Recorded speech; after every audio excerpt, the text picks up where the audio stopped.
My name is Stasia. I'm a resident of the Beacon, proud resident of the Beacon here in San Diego, California, at this wonderful building, supportive housing that I'm so grateful for. I just climbed the hill of my 30s. Being here at the Beacon, I've been comfortable enough, secure enough, motivated enough to move forward with my life now after living like a normal person, from shelters and being institutionalized and being temporarily housed and transitioned from here to there and here to there. And now being here a resident, steady, stable at the Beacon has allowed me to feel regular. I feel motivated to get up and open the window and have my day and let the sun shine through and have a wonderful day if I can. Safety, is a major concern, huge major concern for me and throughout my life. I've been threatened and unsafe. Now here, having this home, it is very different for me. But I believe the Beacon has done wonderful in security. I believe also in their communication with the security is very important too. That we're able to push the button and speak to come in as their voice and be overheard, because sometimes in security, even just the presence deters the crime. I believe that the Beacon has gone to every length that is possible to keep residents safe. I think every apartment building in the city should have the security that the Beacon has, the level of security that the Beacon has. No, I have not lived in a building as wonderful as this before. This is my first time being afforded these kind of accommodations, and I'm so grateful. And it's definitely empowered me to move forward with my life and begin contributing, back into society and the economy. I believe I and everyone that's currently here deserve to be here.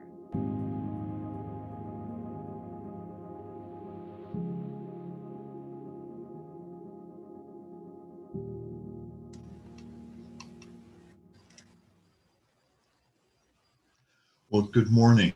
Good morning, everybody. My name is Stephen Russell. I'm the president and CEO of the San Diego Housing Federation, and I'm here to welcome you to the beginning of our fourth day of our 5-day Affordable Housing and Community Development Conference. It's, of course, the first time we're doing it virtually, the first time we're doing it for 5 days. And I want to thank everybody who has been here with us through these days and the amazing experiences that we've had together. This video we just saw really brought to mind some of the things that were spoken about yesterday by Dr. Megan Sandel. We talked about toxic stress and the role of housing as medicine.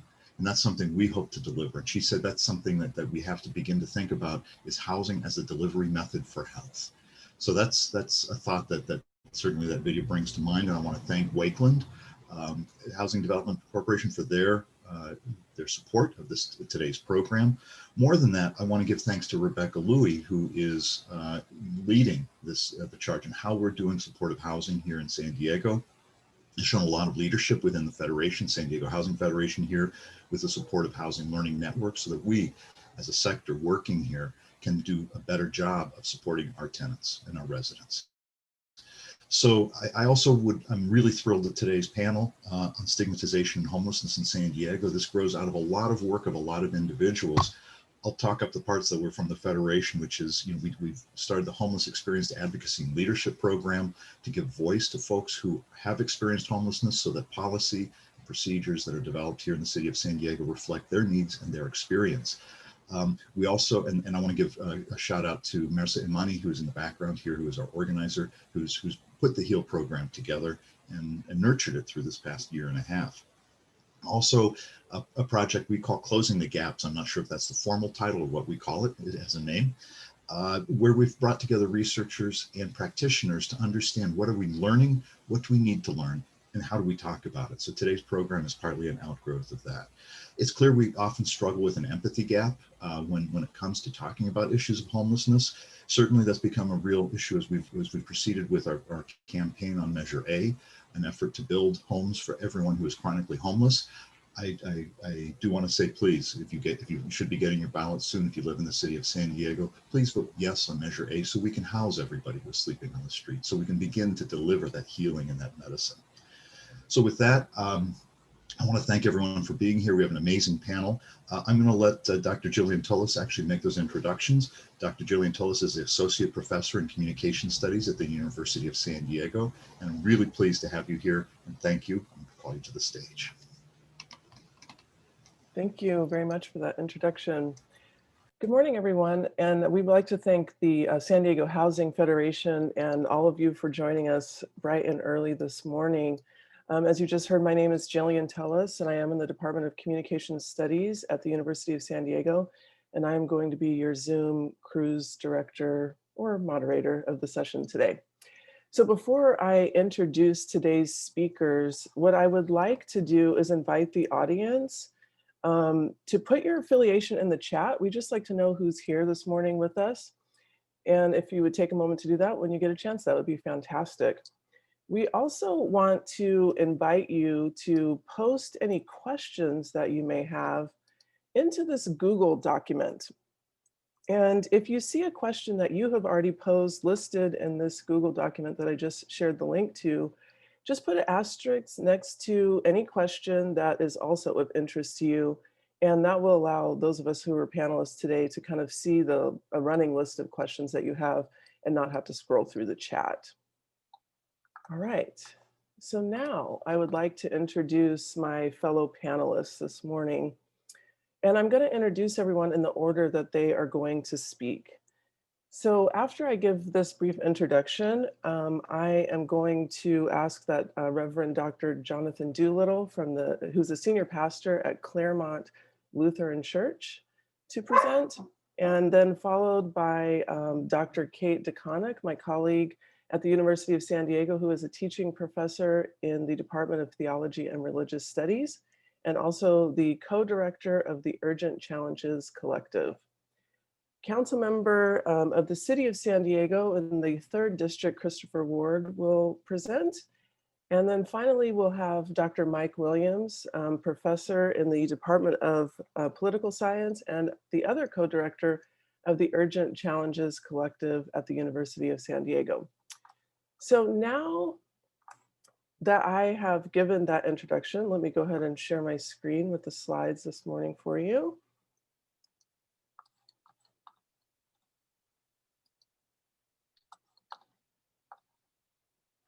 Okay. Hopefully you can all see that.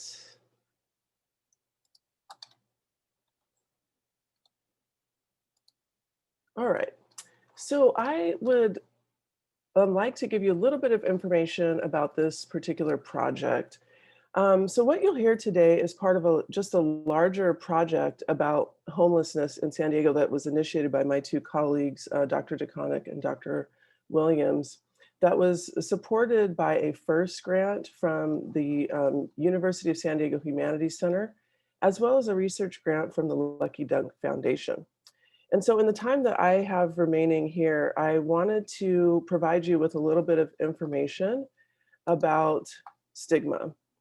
Okay, so what is social stigma? Social stigma, according to social work scholars John Belcher and Bruce DeForge, is a social phenomena that occurs through interaction, or for somebody like me, what we like to call communication.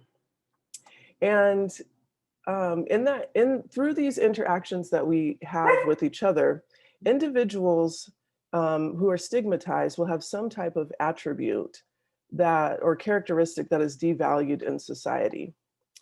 And that involves things like labeling, stereotyping, and separating, a kind of us versus them mentality, as well as a status loss, and it can include discrimination.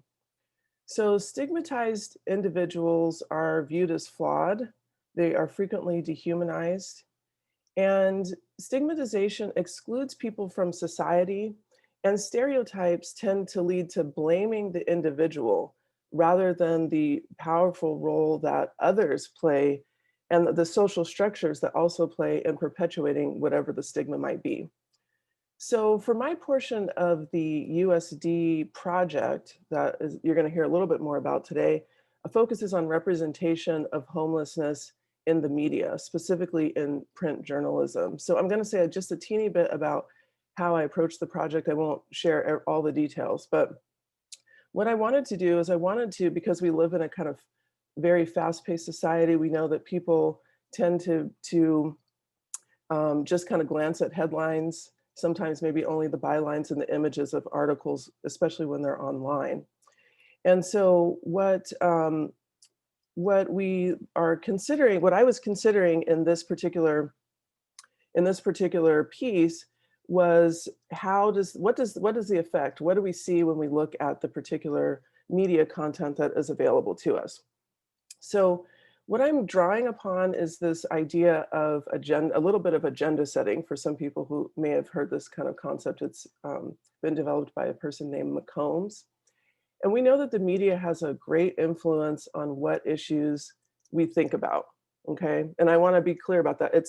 The media does not necessarily tell us what to think, but they definitely influence what we think about. And so from a range of topics, right? Whether or not they're focusing on the election or they're focusing on an issue like homelessness, they're gonna focus on, like, instead of 50 issues, they're probably gonna focus on, let's say, 5 or 10 of those issues, right, from the list. So what to think about. And then they can shape how we think about those issues, partially through a concept that we call framing.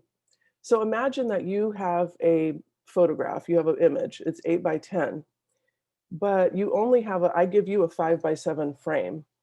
And you have to decide which part of the frame you're going to place with this photograph. So you have to decide what to exclude when you place that frame, and thus deciding what's included and what's excluded. And in turn, you're obscuring part of the image, right? So if I have an image of a sunset that I give to you and it's 8 by 10, you're going to have to decide whether or not you focus on the water or the palm trees or the birds that are in the background, that type of thing, right? So what I did along with a student named Molly is that we looked at we looked at headlines and bylines and images to think about how those three things frame homelessness. So I want to go ahead and look at the next slide here and take a look at this picture. And I'm going to give you just a second to take in what you see here.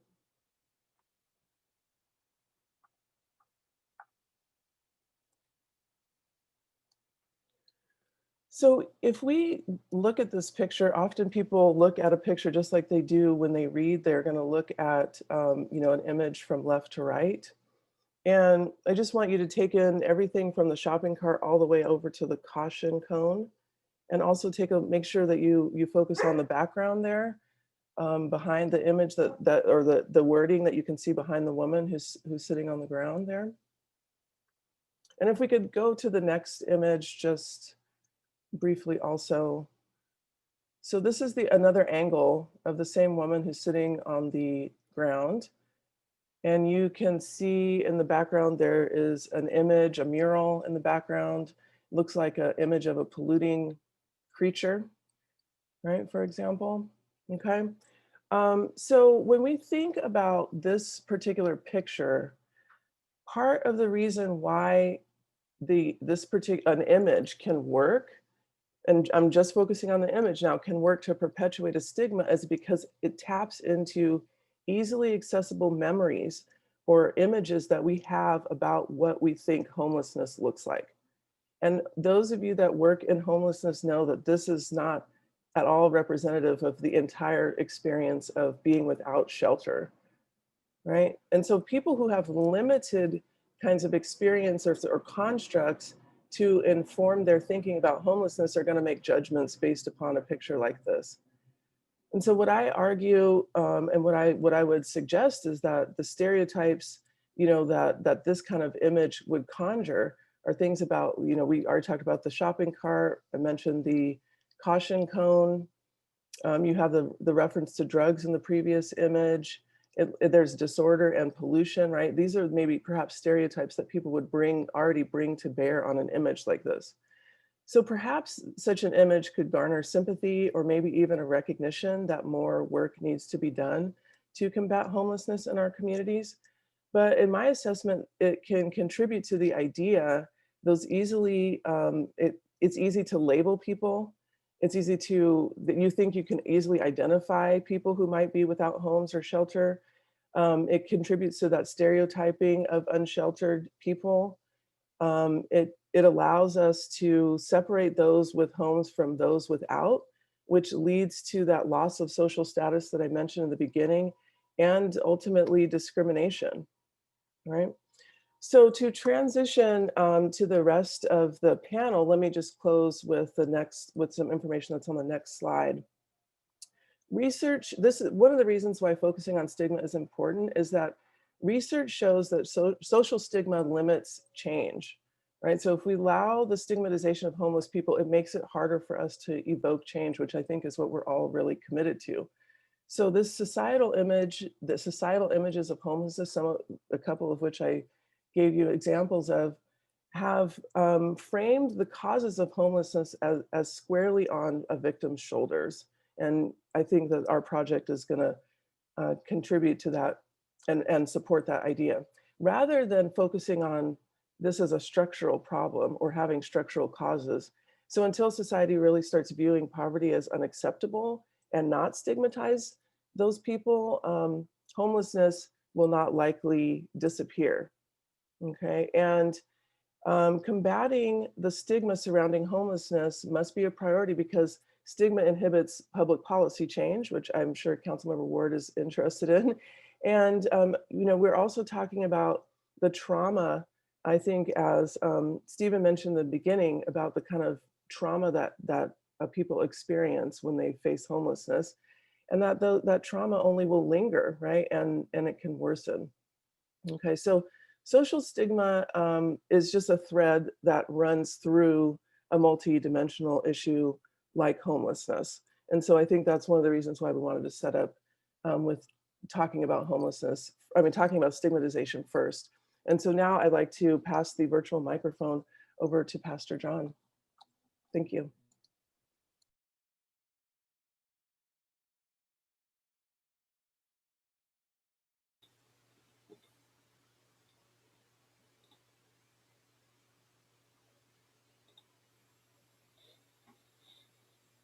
Good morning, good morning, good morning. It's good to be here. I'm glad that I'm able to be a part of this, and I think I'm going to begin by talking about how that stigma works in a real community. What is it that we can do as a community of faith to interact with all who are a part of our immediate community, and what that looks like for us as a church. I want to put up my first picture there, the next one in the frame, and this is a picture of our community dinners. This began as a dinner for those who were a part of our Bible study. It then grew to include those who were a part of our children's choir. And then we did something radical and put a sign in front of our church, community dinner, and just wondered who would show up. Would people in the community really want to be a part of such a dinner? Would we be able to host a group of people who we were not familiar with? And what would it be like to have welcomed strangers on the church campus? It grew really pretty rapidly and became quite the community event, with over 100 people all together each and every week being a part of this community meal. And it broke down some of those stereotypes that we might have about those who were a part of our community, those who were homeless, those who were food challenged, those who were just looking for a hot meal on a Thursday night. It was a good thing as people came together as community and were able to get to know people they would usually look past on the street, and grew our depth into the relationship with our neighbors. That wasn't without problems, however, and as a campus in the community, we had lots of places that might have worked for camping and sleeping and housing that weren't necessarily code approved. If you look at our next slide, we can see that our playground also here for our Head Start preschool program, lots of nooks and crannies. And so as we opened up our church facility for this dinner, it also opened us up to difficulties with camping and sleeping and all of that sort of stuff that's advised. So we ended up needing to put up signs and trying to keep our campus safe from those issues. It was not an easy decision to make. How welcoming can you be? We found that we could only be so welcoming because of these issues that were created alongside our ability to do what we thought we could do for the good of all who were a part of our community. So where does this take us? As we understand who is a part of our community, where can we move forward to make differences for those who are on the edges of things? Our congregation has also been a part of the Interfaith Shelter Network for many, many years. And one year, about 5 years ago, we were the final stop on the inland rotation for that shelter program. And that meant that at the end, those who had been our guests were either finding housing or not finding housing. And a couple of the families that we really came to know and like and became a part of our family didn't have anywhere to go. And so we wondered, what is it that we can do as a community of faith? How can we help those who are especially in need, especially when you like them, when you've broken down those barriers and really come to know who they are? It was a difficult thing to do. We looked and saw our parking lot and said, there needs to be something more that we can do. We have a lot of space that we don't use, and there's something that we can do as a community of faith to make a difference in our neighborhood. So we decided we could build an affordable housing building on some of the space. That's really a possible thing for us to do. And we thought it would be simple. Certainly there's other people who would think like us. The city knows the need of affordable housing. We'll flip right through all of that red tape and we can build this apartment building and make something happen. Well, that's not really the way that it worked. But we have come up with a possible solution. The next slide is a layout of what that apartment building might look like in our parking lot, and a way that we are trying to shop this through the planning department to get through the initial screening. We're moving forward and trying to figure out a way to do this by saying, yes, in God's backyard, we can really make a change for those who need housing, need to find a community, need to find a place to belong. So the purpose of our housing isn't just to find a place for people to be off the street. There's ways to get people off the street that'll work better, but this is a way to work with our community, with our neighborhood, and to give these people a new, real chance at success at things. As people are moving into the next place to be in a neighborhood where they can belong, we have studios, 1-bedroom, 2-bedroom apartments that form a community in and of itself. We have some supportive vehicles here through the Head Start preschool program on our campus, and other community services that we connect with, so people aren't just left on their own, but are able to work together to keep their lives, their children's lives, and be productive parts of the community. Breaking down that stigma of uncomfortableness begins with simple steps for our community, opening up our fellowship hall for a community meal, and sitting down, having real life conversations with those who are in need of friendship, and then really seeing how a community can move forward as they understand what are those people's needs and how can our resources help those who have fewer resources. Um, I think that's good for the introduction to what we're doing here in this community of faith. And I'll yield things back here to Jillian to move things forward as we continue what we can do as a community. Great, thank you so much. We're going to now turn it over to Dr. Kate DeConnick in Theology and Religious Studies at the University of San Diego. Great, thank you so much. Thank you all for being here this morning. We've been excited for this conversation to share some pieces of the research that we've been working on. Again, my name is Kate DeConnick. I teach in the Department of Theology and Religious Studies, and along with Dr. Williams, who's presenting later on in this panel, we also co-direct an initiative at USD called the Urgent Challenges Collective, which is centered around homelessness and food insecurity here in San Diego. So we are going to be sharing today some parts of this project that Jillian mentioned earlier at the start of today's session. And I'm going to be speaking specifically just from 2 parts of the project that I worked on. So I'm in the field of theology and religious studies. Part of my work on this project about stigma and homelessness here in San Diego was talking to local religious leaders. So religious leaders who are part of different communities of faith, and also leaders and staff members at different faith-based nonprofit organizations here in San Diego. So I talked to I did in-depth interviews with about 4 leaders and staff members at these nonprofits, and I did in-depth interviews with also 9 religious leaders across the city and county of San Diego.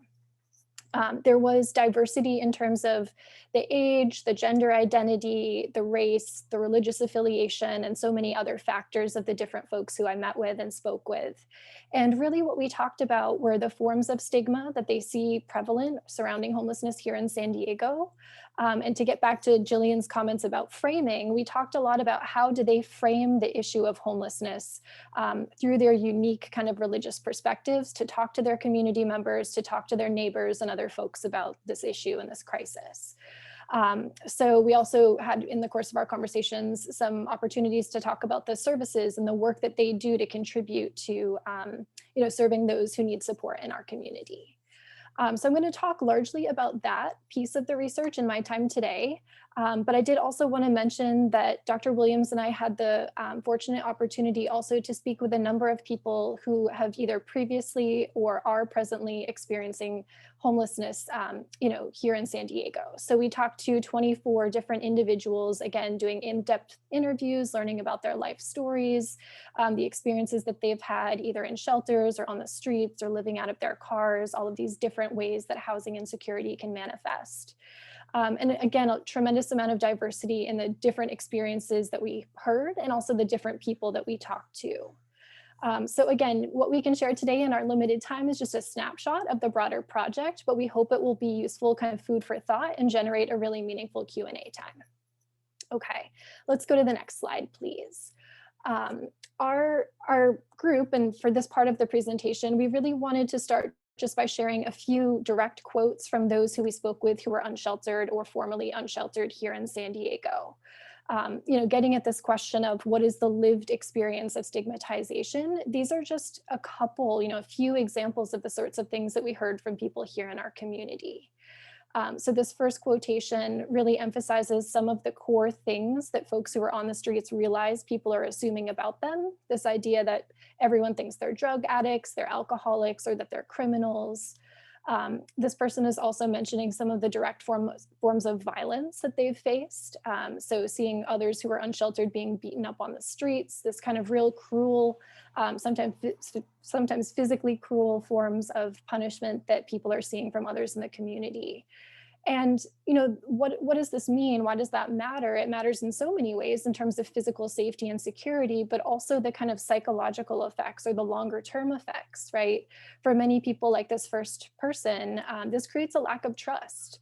So when it comes to getting to know service providers or case managers or other people who might even want to support them, these past experiences can really inform their sense of what they're willing to share or what they're willing to kind of reach out to others for.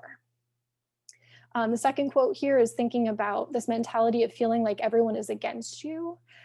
This interviewee also says, so many people have just told me I should do better, but what can anyone tell me that I haven't already told myself?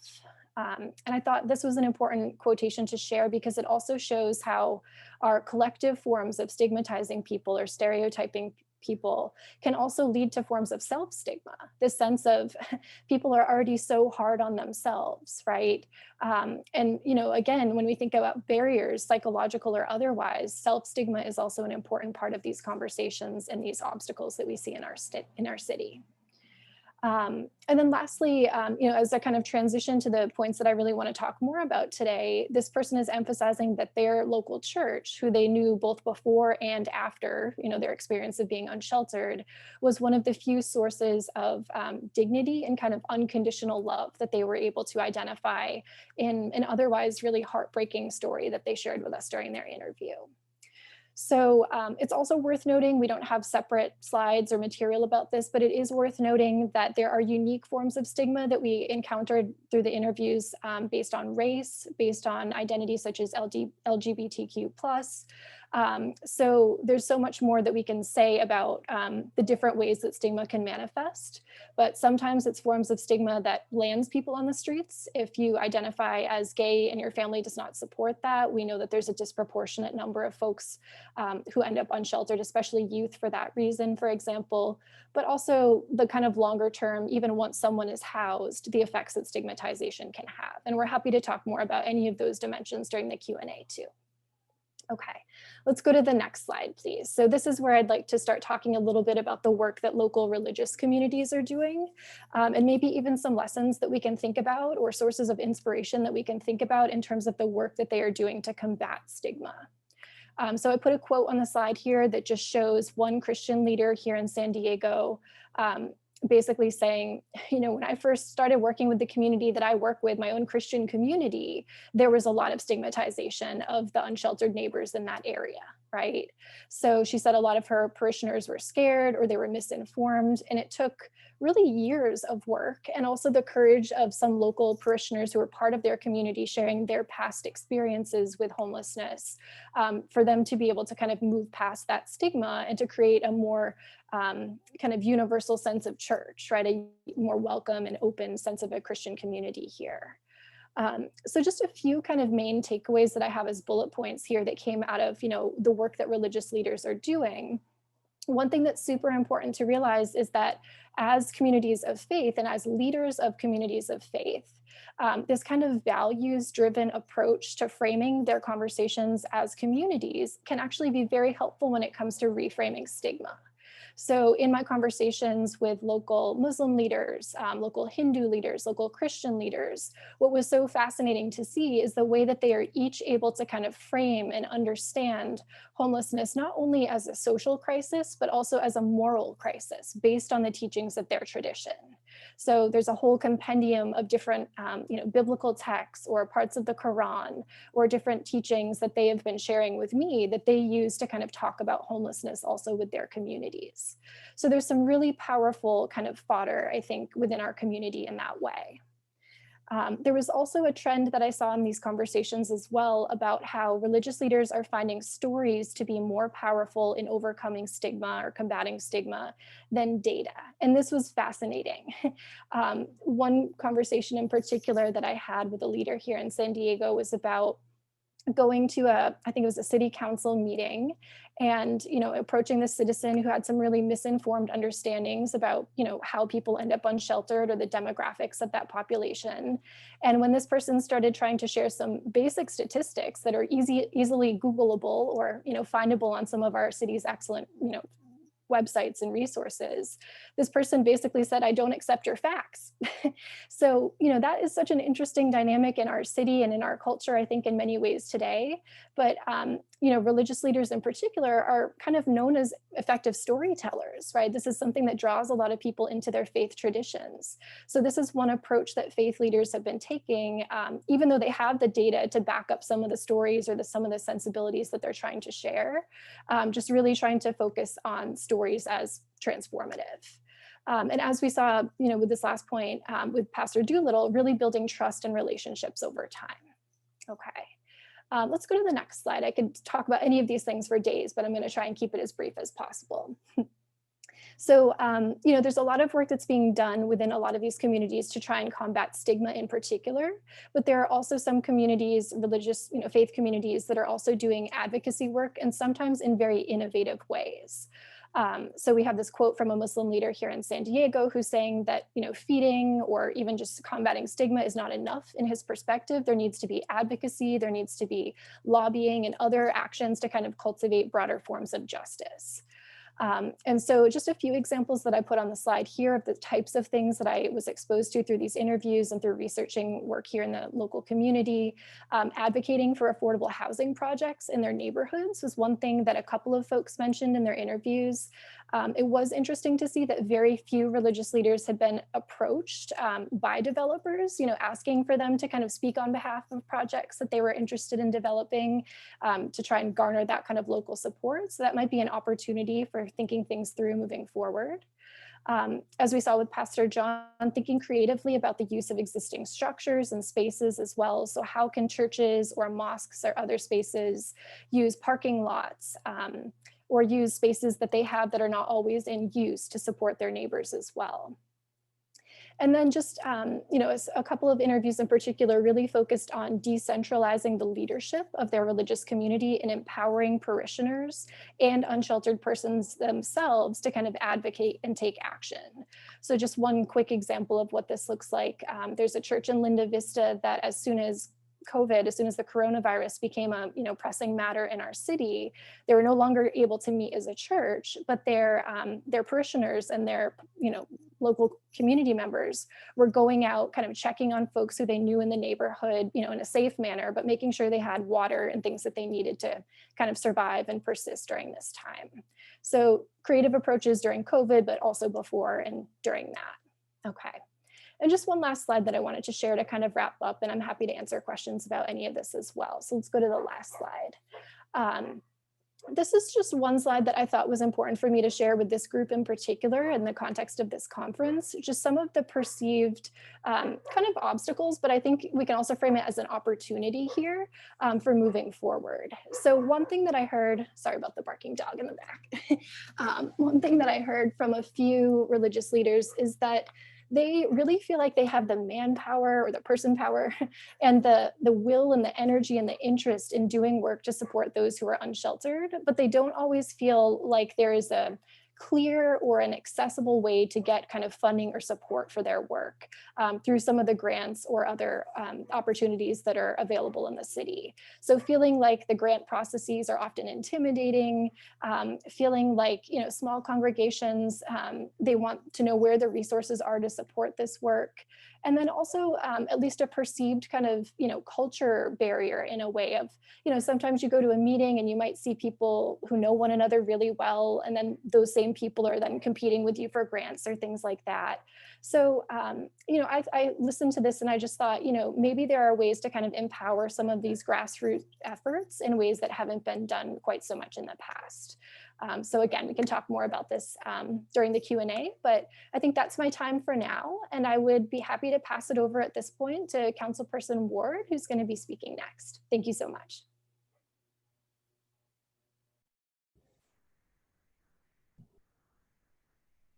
Great. Well, thank you all for having me. Stephen and company, thank you so much for putting on this conference. I agree, it'd be nice to be together physically, but of course we want to do so safe. And Dr. Nakonic, thank you so much for you know, talking about the human stories and the I think it that data, that information really underscores what we see in the aggregate, which is what I want to talk a little bit about here today. I recently rolled off as chair for the last 2 years of the Regional Task Force on the Homeless. And so for all of the work that we've been trying to do to actually use data-driven solutions to be able to address and more meaningfully employ better programs to resolve homelessness, that is really at the core of one of our core tenets of what the RTFH was able to do. Clean up our data, make sure we're using better systems, that it's actually functional for those service providers on the ground, and that, you know, our data is actually telling us where things are working well and where we have significant areas for improvement. So building on, I want to go to the next slide, building on some of the individual stories, you know, we kind of hear many of these myths about homelessness in the aggregate as well. And these are definitely myths that we hear from our neighbors, and certainly me also as a city council member, somebody who's constantly engaging with my community groups from time to time, these come up as well, that the root cause of homelessness is because of drugs, or that they're all mentally ill, that the numbers are just wildly up, that you know, people just don't want to work, maybe they like to be homelessness, that they're all coming from somewhere else. And most importantly, most unfortunately, I suppose, that if we do something, it's actually going to have a negative impact on our neighborhoods. And I will say, although this is in front of us and it's shocking and it really, I think, hurts the soul, that this is a subset of the conversation that's out there. I think that there are a lot of constituents out there who have become informed and are trying to encourage and lift up decision makers and maybe even some of their own fellow neighbors to do the right things. And I will also say that as I engage people and they come to me, and I'll use, for example, the myth about, you know, everybody is coming from somewhere else because we've got good weather. It's easy to be homeless here. When I can talk with somebody about what the data actually says, more often than not, they process that. And I feel like in the moment, we are actually changing some minds, that they're accepting that information. Not everybody will, but some people are listening and they are changing their mind. And I think that there is a hunger out there for many people to become better informed. So this is important that we get this out there. Next slide. So using data, we want to really drill on some of the things that we know. And is that our current slide, or let me go back? There we come. Okay, so this is coming in one at a time. So where are people becoming homeless? Well, not everybody is somewhere else becoming homeless and getting on a bus or otherwise traveling here. Consistently, as we do our point in time count every year, about 75 to 80% of the individuals that we survey say that they became homeless here in San Diego County. These are our neighbors. Next point. and we can roll these up. I think the PowerPoint is going a little slow. You know, everybody has got a really significant disability, that there's mental illness involved. Yes, there's a high number of individuals that have self-reported that kind of a disability, but it is not everybody. And we should be able to work on those that have the intersection of a disability challenge and also are experiencing homelessness. We know that many of our youth, that they don't want to work, or that they're not trying to actually get on their own 2 feet. Many of them are actually attending school right now, or otherwise a number of individuals are employed, are having jobs. The cost of housing just got without of reach, or maybe a life event happened, and that's the really root origin of their homelessness. We're alarmed, of course, by some of the demographics that we're seeing in homelessness that don't necessarily align with the general population. For those who are of 55 or older, that are more senior in their years, the rising number that we're seeing of individuals there who are needing special support, that is actually an area of growth that we are seeing over recent years, and that's alarming. We see that 22% of those sleep in a vehicle, and then the chronic homeless definitions, that, you know, upwards of 60% or more of those those numbers are growing as well too.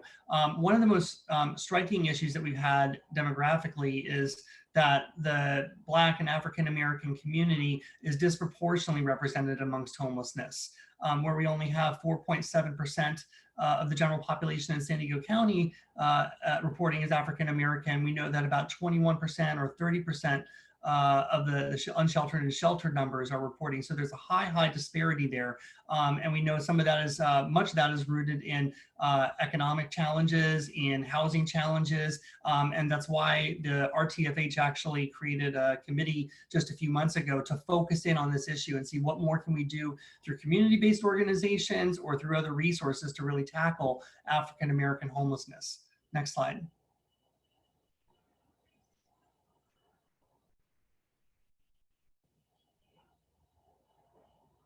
So what is the root cause of homelessness? It's without a home. The solution to ending someone's homelessness is permanent housing. And this is where we get into those solutions. And again, feeding on the stigma and the myth about what solutions you know, are going to do to our neighborhood. Into the next slide. There's a deep fear that somehow that this will attract other bad behaviors or nuisances.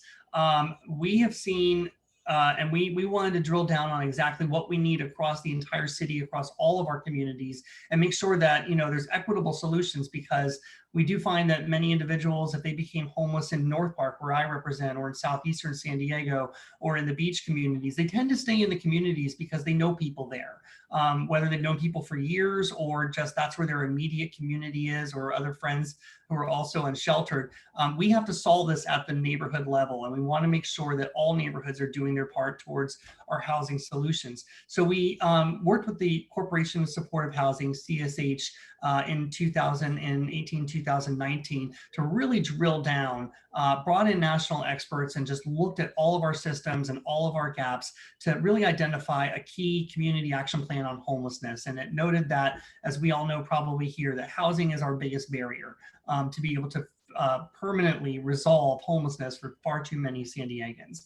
We've done more, of course, on the front end for immediate assistance and care in the form of shelters or other strategies. But we actually, we know that for low-income housing and for those who are unsheltered right now, that is the biggest barrier and challenge for our community. We see here over time what we are, and this is a report that came to council in July of this year from the Housing Commission about the dangers that we have. We know that affordable and supportive housing is bad today. If we don't act, it's going to get far worse as we head on into the next 2 decades for the deed restricted and the available units who are available to those of low income and extremely low income socioeconomic brackets. Next slide.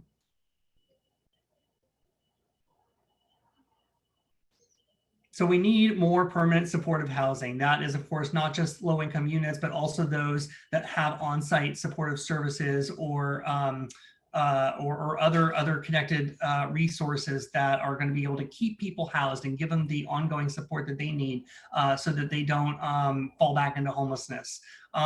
And is this, some derelict building? Is this going to degrade it? No, this is brand new development or refurbished development, just like any other building that we would see in the community. It blends right in with your surrounding neighborhood. And in fact, more often than not, usually we're finding distressed property or blighted property that really could use some redevelopment. And we're doing a really good thing here for those that need housing the most. We find invariably that it cleans up the immediate environment, that people who are actually going to reside there stay housed. They are successful. We know this is the model. Time and time again, our data is showing that this is the model that works for especially our chronic homeless population. And that's why we definitely need to promote it. But of course, whether you are in Southern San Diego or in my neighborhoods in the Mid-City or in Claremont or wherever, nobody that has actually probably heard of or has had a PSH development come into the neighborhood really understands this. And I'm grateful as we've been able to do more of this across the community, and not just in downtown, but in Talmadge and in Point Loma, and starting to actually branch out. We can actually show real life examples out there that these have been total improvements, not just for the community and maybe a formerly blighted property, but also for the challenges that we have citywide around homelessness. Next slide.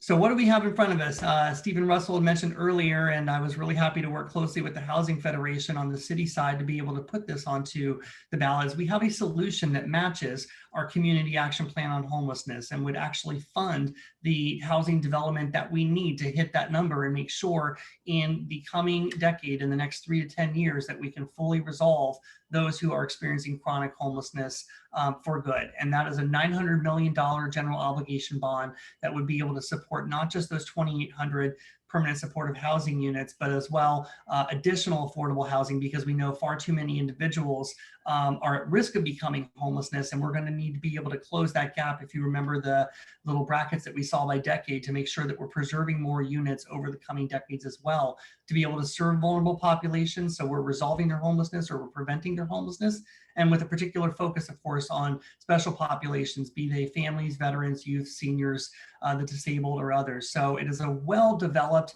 well-researched, and well-proposed measure that I do agree, hope that you consider spreading the word. We have a very high bar to clear, a 2/3 measure, but a 2/3 vote to be able to pass Measure A. But for all of my conversations out in the community, I think that the awareness is there that we need to do more on homelessness.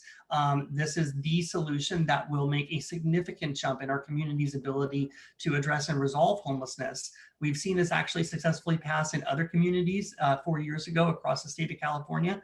And I know San Diegans, when they're armed with the information and they vote with their heart, will be in a position to be able to support Measure A as well. So thank you for having me here, and thank you for, again, I'm looking forward to the questions in the Q&A, but I really appreciate some of this conversation that we're having here to dispel these myths and to make sure that we are all on the side of it, good information that's going to be able to help us resolve homelessness.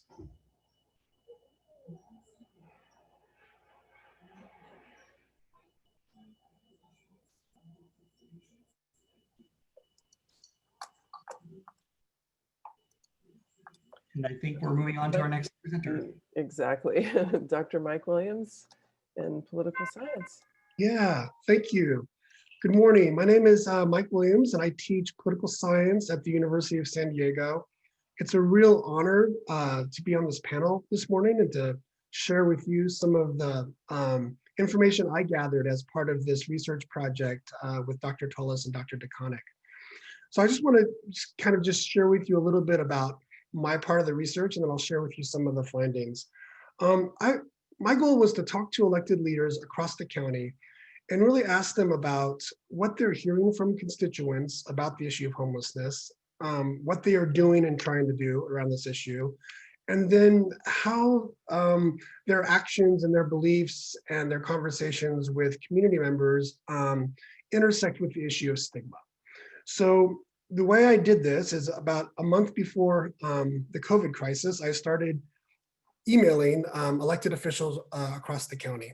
And I emailed a lot of officials, and I was able in the end to set up interviews with 12 officials from every region of the county and from 7 different cities across the county. So given that all these interviews were done over Zoom and that every elected official has been very busy since mid-March, I'm pleased with the number of people I was able to talk to. And obviously this is something that's ongoing research for me, and I'm going to continue to reach out and gather more information.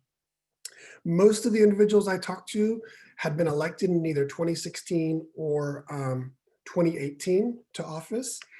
And I also want to just highlight that, as Dr. DeConnick mentioned, while doing interviews with elected officials, Dr. DeConnick and I were also talking with 24 either unsheltered individuals or previous unsheltered individuals. And what that's allowed for us to do is to kind of compare what we're hearing from those who are experiencing homelessness as well as those who are elected officials.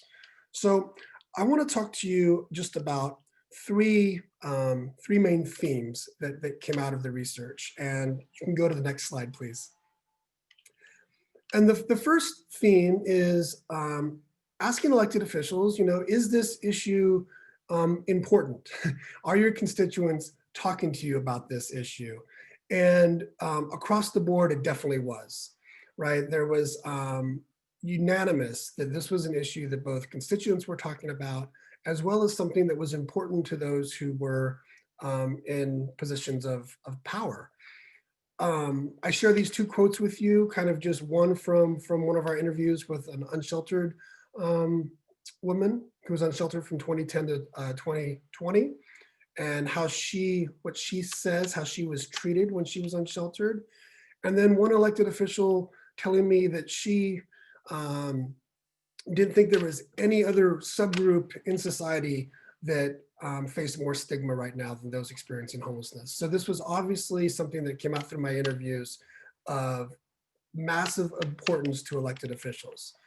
When asked how much information elected officials had on this issue, either before running for office, right, and as being elected, most told me they did not know a lot about the issue, especially those who were elected in 2016, a little more so in those who were elected 2018. But as we all know, this is an incredibly complex issue. It demands, in my opinion, a public policy response.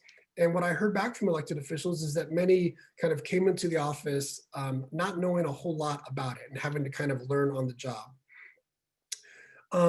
Also, many focused on the fact that because they didn't know a lot about the issue, they really leaned on either the nonprofit sector and/or police departments to sort of help them understand the issue and help them do outreach and help them kind of shape their public policy decisions. So for this first main theme of, is it an issue that is on the minds of those elected officials, it definitely is.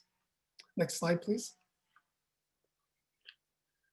So the second main theme is what is the range of public policy responses to this issue? Like how did elected officials feel like they could act on this issue given its importance? And here I want to highlight a bit of a tension, right? So most elected officials told me that services must be provided, shelter must be provided, something needs to be done. But at the same time, there was a hesitancy on in some cases, doing too much. Different communities thinking if we are the only community in the area providing services, that we could become a magnet. This term magnet came up quite a bit in my discussions. Despite the fact that I think other research shows, as Councilmember Ward just mentioned, and my own experience interviewing unsheltered individuals from across the county, those who are experiencing homelessness are unlikely to move, for example, from Linda Vista to downtown just because there are services there. But despite this, there's a concern of doing too much in a community might make your community a magnet. And many elected officials did not want that to happen. Second, this idea of compassion came out. Again, almost unanimously, those who I talked to were very compassionate and very much wanted to do something. At the same time, this is just a quote from one of my interviews, that those experiencing homelessness cannot do whatever they want. There's very much a law and order element to this, right? That I want to be, the elected officials saying, I want to be compassionate. I know we need to do certain things. At the same time, there are certain things that just can't be done on our public streets, and I need to enforce that. So that tension there between compassion and law and order.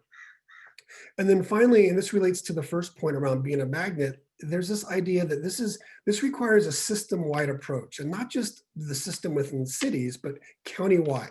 So much like what the Regional Task Force for Homeless is trying to do. But this cooperation, many told me, is difficult to achieve, right? That they know they need to be acting either as a region, either North County, East County, right, South County, also as a county as a whole. But sometimes putting those dots together, making that work, I think we're at the early stages of this, and Councilmember Ward can maybe shed more light on that. We're at the early stages and we're making progress, but many elected officials just told me that this was still an issue for them. And these two quotes I provided with you, for you, just kind of build on this idea of system.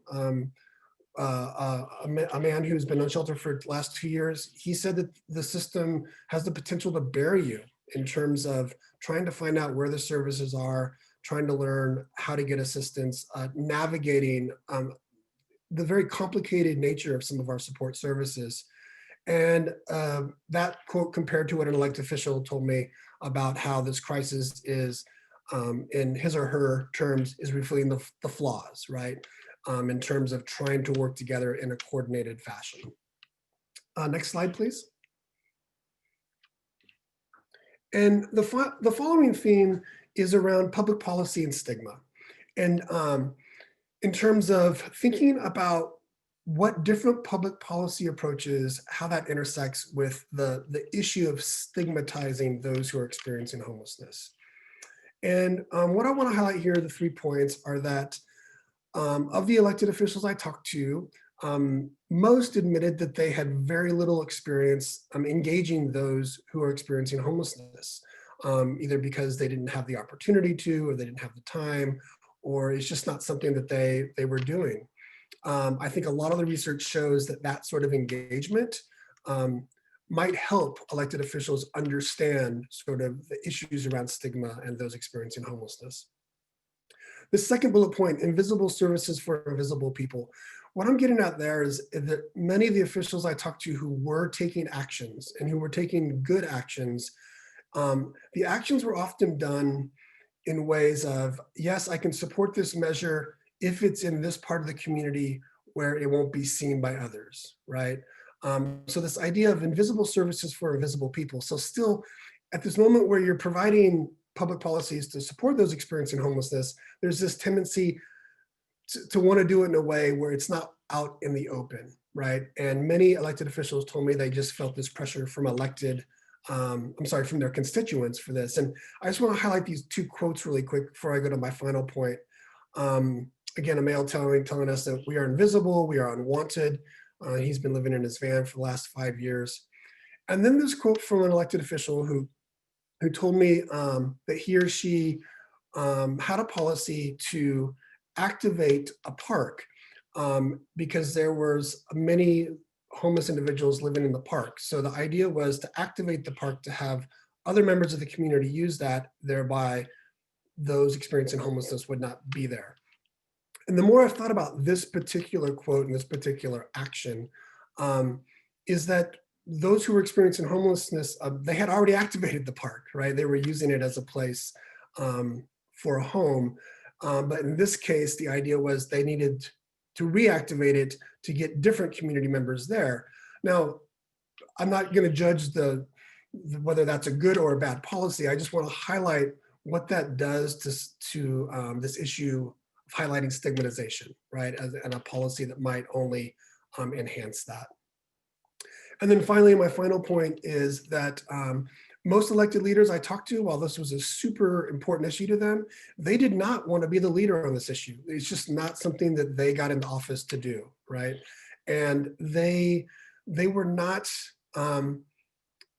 they did not have a lot of strategies on changing people's minds. It was more this idea of, I'm going to listen to my constituents. They need me to do something. I'm going to do something. But it's not my job to be the educator, right? I'm not going to teach people about what's really going on. There are a lot of other issues at the local level that I need to be worried about. And I just want to finish up my time with this. There's a concept or an understanding in political science around different models of leadership for elected officials, the trustee model and the delegate model. And the delegate model is where elected officials are elected in the office and simply do what the majority wants, right? They kind of follow what their constituents want. Whereas the trustee model is one where constituents elect someone to office and then they're telling that person, we trust you to make good public policy decisions on our behalf because you may have more information about this issue. In my opinion, for an issue like homelessness, I think that the more trustee models of representation we have might be for the better. And at the same time, recognizing that the politics of this issue and the real pressures that elected officials have is serious. But that's what I have to share. I look forward to the question answer period. And again, it's been a real honor to be on this panel. Thank you.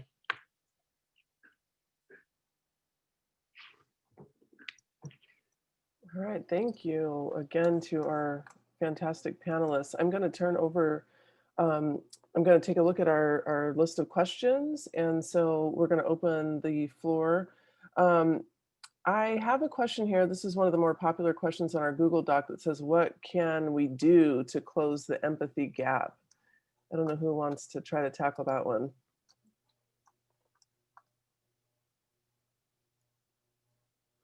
Well, maybe I'll start.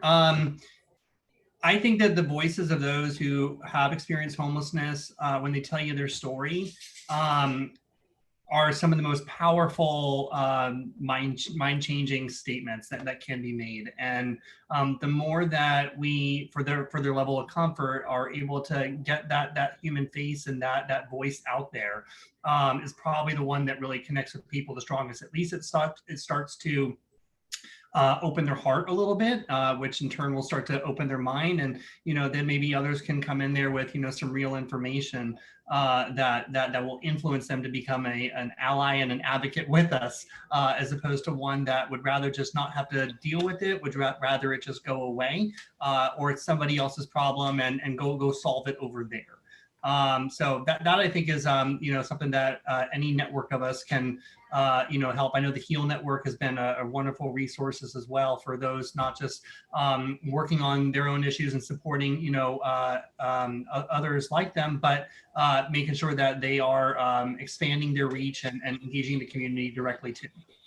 Yeah, I think that's important with what we've experienced as well, understanding that you can do that in a familiar place where there's less a barrier in between people. When you sit down and share a meal together, it's a much more connective way to do that than on some sort of panel discussion where you're removed in that. And finding where that's local and finding where that is small, because that provides those opportunities for those connections to take place. Have any of you seen good strategies for drawing people together, for drawing people that are not sheltered with those who are resistant? Like, obviously, Pastor John, your church is one of those great places, but what if you're not a member? Could I come to your church as a non-member and break bread with Certainly our community meal was a community meal and everyone was welcome, member or not member. Most people who were there were not members of the church. It was people outside of the congregation that took advantage of that, and but yet those connections were still able to be made. So yes, and it's institutions that open themselves up to take those risks to allow people who aren't included to be a part of everything. It's on both those who are struggling in life and those who have the resources to provide help. It has to work on both sides. Yeah, and I think you need to start where you're at. So for example, as a professor, I have a classroom. I have students who want to learn about this issue. And this semester and last year, actually, Dr. DeConnick and I were teaching on homelessness, and we were able to have individuals with lived experience come talk to our students. And out of everything we did in our class, that seemed to be the most powerful moment of them connecting the facts to the stories, to the system, right, to the structures in place that individuals by themselves really can't navigate. So each of us in our own sort of fields, there are different ways, whether it's a meal, a classroom, a meeting. So I agree with that. Mm-hmm. Yeah, I would also say that I don't think you have to look too hard to find really useful, resources or things to kind of promote this form of empathy building either. When I was looking at the websites for a lot of different religious nonprofits here in the city, or looking at some of the different local communities that are doing this work, there's a lot of testimonies and stories that you can see, that you can find on the web. There's the excellent, Homeless in San Diego podcast that people can listen to, right? There are very easy ways to gain access to these stories. And the other thing that I would just really like to highlight too is that, as people get farther along in this process, or their journey of maybe trying to hear more or learn more about the lived experiences, I think that fostering sustainable relationships is such an important part of this too. So Dr. Williams and I are really trying to move away from the kind of guest speaker model in our classes of just having someone float in for a day, talk for a few minutes about something, and then our students never see them again. So we built our class that we're teaching on homelessness this semester all around having community fellows, 6 individuals who are part of our class this entire semester, who our students know. I mean, they come to class with us every single week, and they're part of our community now. And that just resonates, I think, with what Reverend Doolittle was saying as well about community meals and continually meeting the same people and building relationships. So yeah, I think, you start wherever you can, but the more sustainable, the better for sure. Thank you. So we have another question here. It was specifically for Dr. DeConnick in one of your last slides. The question was, are there any efforts being made to possibly form a grant opportunity for small or inexperienced organizations that want to help homeless to be used for technical assistance?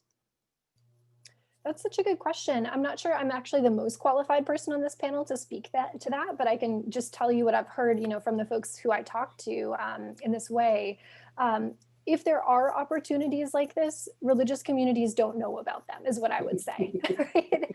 So, in terms of the messaging or the communication strategies about grants or different opportunities for getting support for some of this grassroots work, people are just feeling like even if there are resources out there, they feel so inaccessible, or they're not getting the word that they need about how to access that stuff. So I'm sure, Pastor Doolittle, with the work that you're doing with the YIGBY and, Yes in God's Backyard, Yes. You might have some things to say about this too, in terms of what you've seen or not seen. So. Yeah, I think that's been one of the wonderful things about the Yes in God's Backyard movement, is that it's brought people together from a very diverse group of leaders throughout the city that have each been able to bring their own little expertise to the table. And only because of that group of people was I able to meet Councilmember Chris Ward and to connect with his office and to work on some of the important changes that the city was able to work through the city code to allow small religious institutions to be a place where we can make a difference with affordable housing. And I think that's one of the important aspects, is these small religious institutions have neighborhood trust. And you can put a 12 or 15 unit building that's not going to change the face of the neighborhood, that's going to blend in to what's already happening there, and allow the neighborhood to become the support system for those people who are there. I think that produces those changes that we're talking about and reduces the stigma. And to find a way to get those $900 billion to those small institutions instead of just the 250 unit apartment buildings would be helpful from my perspective.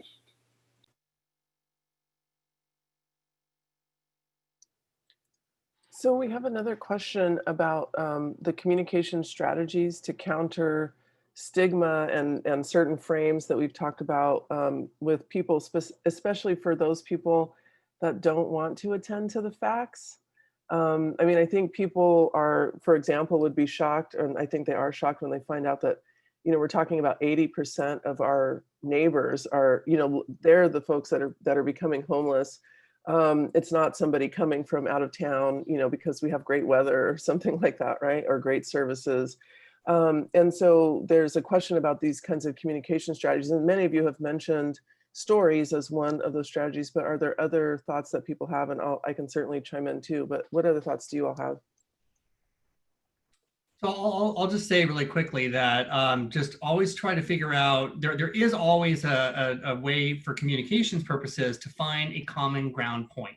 And maybe you just start with probably maybe the least common denominator point that brings us all together is that we don't want any more homelessness in San Diego. And once you actually can connect there, then you can start to kind of figure out where other areas of conversation can continue to break. Maybe there's going to be points of disagreement. Okay, well, we agree on that, but I just don't want the solution in my neighborhood. Well, how about if we have solutions in all neighborhoods? So everybody's doing a little bit. Well, maybe we can kind of think, okay, maybe if there's something else happening, I just don't want all the solutions in my neighborhood. No. I don't want everything to be done in one place either. I want equity. I want to make sure all neighborhoods. So you can kind of like start to actually maybe figure out some other ways to break through it and to have those conversations. And from that pivot point, you've got their ear, and maybe you're actually having a two-way communication. Yeah, I would agree with that. I would also add that we talked about engaging those with lived experience, even engaging some of the services that are being provided. I know that we've talked to people who have been like, well, I don't want a shelter in my community because of X, Y, and Z, until I visited the shelter, one of the shelters, and realized, wow, they're not what I thought, right? And I can now talk to my constituents about the fact that this shelter and who's running it is actually going to be really good for our community, right? So the more I think having that sort of firsthand experience that you can then relay, it's just not a fact. It's like, no, trust me, you elected me and I visited and it's going to be fine. That may be a little more persuasive than just facts as well. And many of these neighborhoods have had shelters through the Interfaith Shelter Network and the churches that work in that. There have been homeless people living in those places for weeks as they move through the shelter program, and lo and behold, the neighborhood still stands, and people have been helped, and good things have happened on those small scale events where people can really make a difference in lives. Yeah, I would also just add, this is maybe a little too academic, but I think about this all the time. The real power of things like what Dr. Tullis was talking about at the start, the images that we use when we talk about homelessness or we try and depict it in the news, the language that we use when we talk about this issue, keeping things human-centered and keeping things being very intentional about our language, I think can also start to shift some of the broader frames in our society, right? So I'm very careful when I speak with students or I speak with other people to talk about people experiencing homelessness, right? It's not their permanent state of being. They are not the homeless, right? Just like, prisoners are not prisoners for their whole lives, right? So people who are experiencing homelessness, human-centered language, being really careful about the sorts of images that we're circulating or putting on flyers or having on websites or things like that. So I think that if there were important shifts in those areas too, I'm sure you could say words about this as well, Dr. Tullis, but that could have a huge impact just in thinking about the frames that we're using socially. So that's what I would add. Yeah, I would just support everything that everyone has said here. I think because even the language that we use, we say in communication that the language that we use influences how we think. And so if we are, I've heard derogatory terms. I live in Ocean Beach, so there are particular terms that people use to describe people who are without shelter. And I think that reflects an attitude about homelessness that is problematic. But it's just one part of the equation, because I think also there are well-meaning people who don't maybe use that kind of language, that just see this as an impossible issue. And so it's sometimes chipping away at, I think, as some of you have described, like the little things that can be done, as opposed to like we can do 100 little things or we can do one big thing. And sometimes thinking about those little things as a mechanism to break down a barrier. And I think also to remind people that, people don't necessarily become homeless because they are individually flawed people, that there's a whole system that sometimes fails people. I mean, have one medical bill, and that could be the difference between whether or not you can pay your mortgage or you're, living in your vehicle, right, for a time. So, I mean, there are things that are common to all of us. And those are points of information we can be bringing up too. But we have to, one last thing is that sometimes culture change is slow. So we have to recognize that it's an ongoing process. It's not going to be something that we probably fix overnight, but that we can keep working on those points to move this progress forward. Okay, I'm getting other questions here coming in. So another question that came in is, I think it's related to some of what we're talking about. How do we respond to vitriol on the Nextdoor app? Oh boy, this is a big one. I'm not touching that one. Yeah. I can say one thing about this just to get it started while others might want to think some more about it too. Dr. Williams and I are also part of a project that's looking at NIMBYism, so not in my backyard, this kind of phenomenon as well here in San Diego. And we've done interviews with community members about how they learn about affordable housing projects and other things. And one thing that was surprising to me through those interviews was that a lot of people, when we would ask them, like, where do you get your sources of information about your neighborhood, or do you use Nextdoor? It was pretty polarized as far as I could tell, at least, right? So there were either people who say, yeah, like I check Nextdoor all the time, like, and that's how I get all of my information. But there were, I would say, a larger percentage of the folks who we talked to kind of were just like, oh, Nextdoor is what it is. It's kind of like, a very polarized sense of like, this is a valid sense of information, source of information, or, it's a disaster. I don't give anything weight kind of there. So the vitriol that we see there is incredibly damaging and perpetuating and circulating all of, the stereotypes and things that we're talking about here. But I don't think everyone is reading it through the same lens or through the same, mindset, at least. So that's just one thing for us to think about. When you're on those social media, it's such a mess these days, especially recently. So I think it's just saying, what, there are other opinions out there. You're not going to change anyone's mind by whatever you post, and keeping it not personal, but just a general thing. There are people that don't feel that way in our community, and those words are hurtful for some people. Just that sort of basic response, I think, de-escalates the verbiage, and doesn't necessarily open up communication, but allows people to see there are multiple voices in the community that need to be heard. I think the tragedy of Nextdoor and maybe other social media is that it does the opposite of what we're all recommending here, which is that it doesn't get people out into their communities. It doesn't get people actually saying hello or good morning to a person that they might perceive as homeless, right?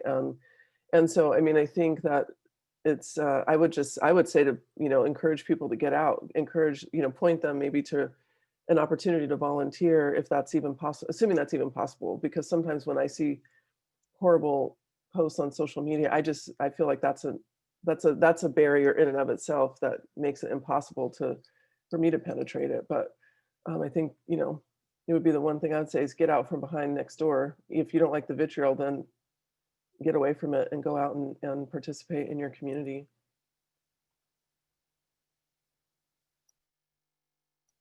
All right, let's see. What other questions do we have here? There is a question here about the observation that was made about homelessness being a social and a moral crisis. And I wonder, for some people, I think they may associate moral crisis with religion.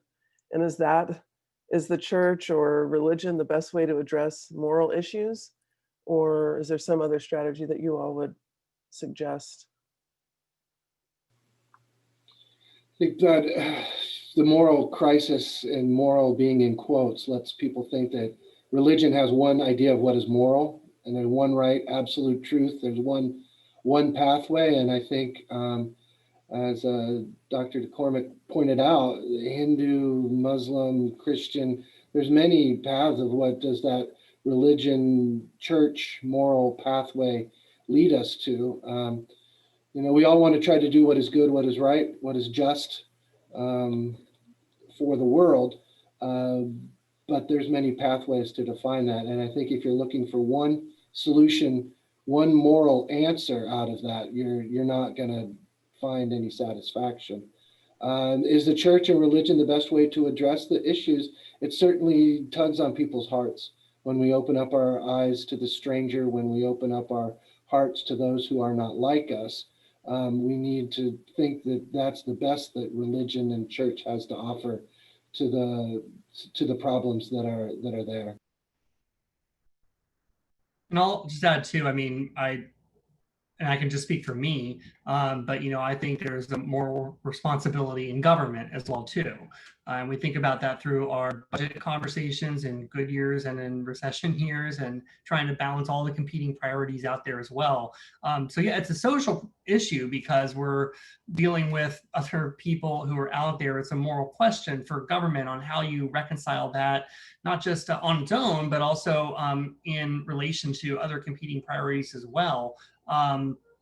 If that's what drives me, I guess I can't speak for colleagues, but thinking about it as a moral imperative to stay on top of this as an active issue. You mentioned in the presentation some other elected officials know that this is a big priority or didn't come to the table with much information, or not an area that they're an expert in but don't know what to do. When I started my term, I realized also coming to the table with very little background or expertise that I had to actively keep my schedule busy addressing homelessness.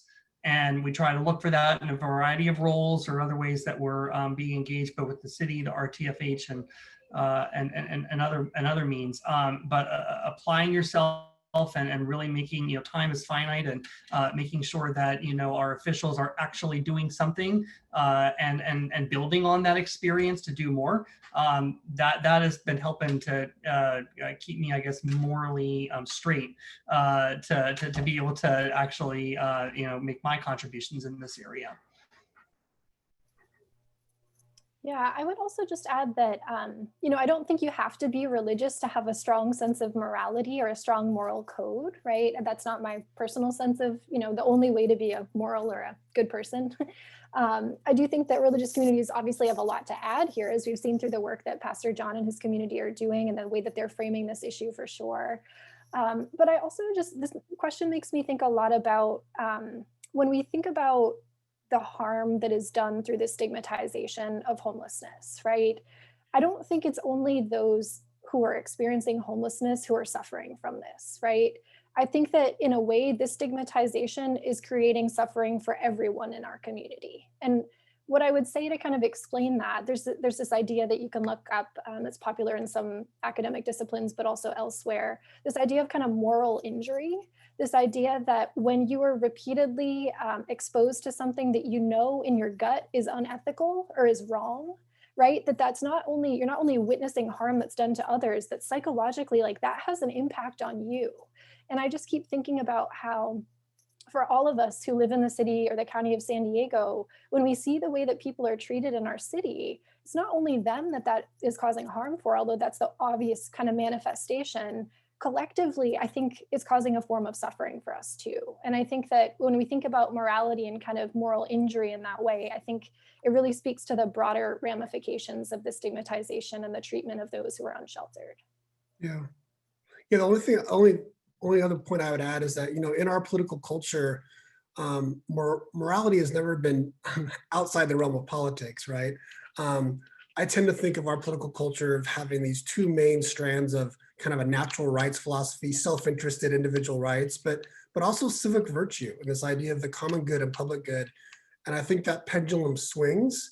And I really just believe that it matters when elected officials kind of speak up and say, this is for the good of the community. We have to act together. I think that compared to a lot of other cities and counties, the way San Diego responded to COVID was remarkable. There are other communities that did not respond in the way that we did in terms of thinking about those who are most vulnerable in our society. And I thought across the board, our elected leaders took a leadership role in framing it. And I think that's definitely important for elected leaders to be doing that. Well, we are out of time. I want to thank our panelists and all the attendees. It makes it so much more enjoyable when we have a great audience with us, and we appreciate all the questions too. So thanks again to everyone and the San Diego Housing. Thank you for being a part of this wonderful conversation. Thank you. Thank you, everyone.